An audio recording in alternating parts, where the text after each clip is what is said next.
Morning. ഇരിക്കെ. Degree കഴിഞ്ഞിട്ട് കുറച്ച് നാളായിരുന്നേ. അപ്പം ജോലി നോക്കിയിട്ട് ഇതുവരെ ഒന്നും ശരിയായില്ല. അപ്പൊ അതുകൊണ്ട് ഇവിടെ കൺസൾട്ടൻസി രജിസ്റ്റർ ചെയ്യാനായിട്ട് വന്നതായിരുന്നു. സർട്ടിഫിക്കറ്റ് തരും.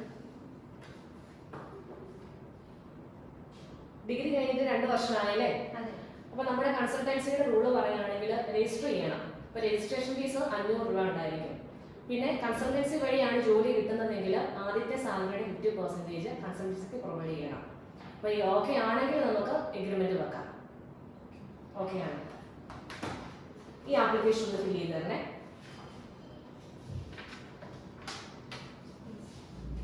ഇതുപോലെയുള്ള കൺസൾട്ടൻസികൾ കയറി നിങ്ങൾ മടുത്തോ? എങ്കിൽ ഒറ്റ ക്ലിക്കിലൂടെ അറിയാം എല്ലാ ജോബ് വേക്കൻസികളും. ഇതിനായി career and placement YouTube channel subscribe ചെയ്യൂ.